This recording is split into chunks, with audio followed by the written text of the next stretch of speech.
It was a Black Friday yesterday as some gunmen murdered 9 villagers and wounded many others in Benue state, just as in Edo state, suspected Fulani herdsmen killed a policeman in cold blood. In Tsujujoh village in Ikurav-TF in Katsina-Ala local government area of Benue state, gunmen turned the area to a killing field, murdering 9 and injuring scores of struggling villagers. In the Edo state incident, the policeman was shot dead by an armed gang suspected to be Fulani herdsmen on the Benue-Auchi road. The killing of the cop, who was identified simply as Sergeant Jubril, came on the heels of the murder of 2 policemen at Agara, headquarters of a Koko-Edo local government area during a robbery attack on 2 commercial banks. Also read, Nigeria's 2019 general election, listening to Prophet TB Joshua. Yesterday's incident in Ikurav-TF, Benue state, came after a botched attempt, a few weeks ago, by a group of unknown armed men to attack the residence of Major General John Malu. The invaders had been repelled by soldiers attached to the army chief, who is a younger brother to a former chief of army staff, the late General Victor Malu. However, it was gathered those unknown gunmen, in the early hours of Friday, invaded Tsujujoh village, in Benue state, where they shot sporadically, killed 9 people and injured many other inhabitants. An eyewitness told Saturday Tribune that the injured were taken to an undisclosed hospital, where one of them eventually died. At least 9 bodies were found and taken to a hospital morgue after the attack by the gunman, who also left several people injured, the eyewitness said.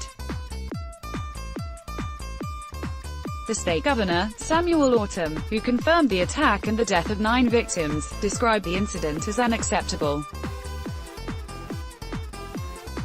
In a statement by his chief press secretary, Tervarakis, Governor Autumn disclosed that troops had been deployed in the affected area. The governor said steps were being taken to prevent further attacks in the area, adding that 3 suspects had been arrested in connection with the attack. Governor Autumn reassured the people of the state that his administration will not allow armed militias to continue to terrorize communities. He encouraged anyone with information that can lead to the apprehension of the gang members to contact the police, Department of State Services or the military, the statement said.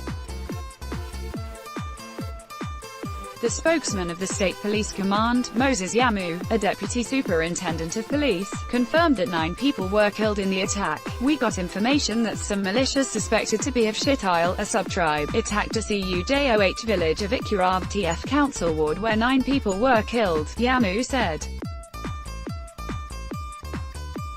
Herdsmen kill policeman in Edo. Killing of the policeman in Edo state was said to have been carried out in Okawigwahiangwen, near a Badin community in Uhun Road local government area, on his way to Benin. It was gathered that the deceased was one of the policemen acting as escorts to officials of the state chapter of the Practicing Butchers Association, who had gone to a fuse for the inauguration of the Owen East chapter of the association. The convoy of the association's chairman, Mr. Paulak Huriodg, was returning from a fuse when it ran into the armed Fulani herdsmen who were robbing travelers on the highway. According to a victim who did not want his name in print, the suspected armed men, who were more than 20 in number, carried sophisticated weapons which they fired intermittently to scare people.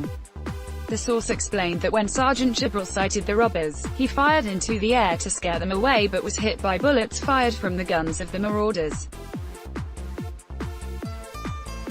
Jubril, who was said to be attached to the government house, Benin, with his bullet wounds, reportedly took to his heels along with the vice chairman of the association, Mr. Nathiamu.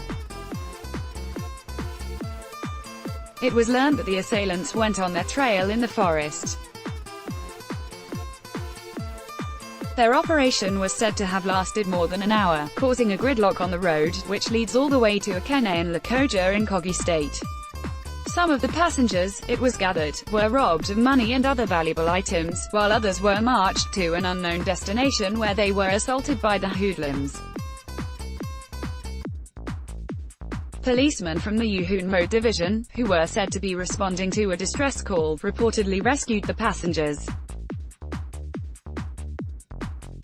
However, fears that Jibril might be dead grew when he was not answering calls put through to his telephone line. The eyewitness said his body was later discovered after several unanswered calls to his phone by members of a joint team of vigilantes and the security operatives. When contacted, the state police spokesman, Mr. Chidina Buzor, confirmed the incident which, he said, was already being investigated.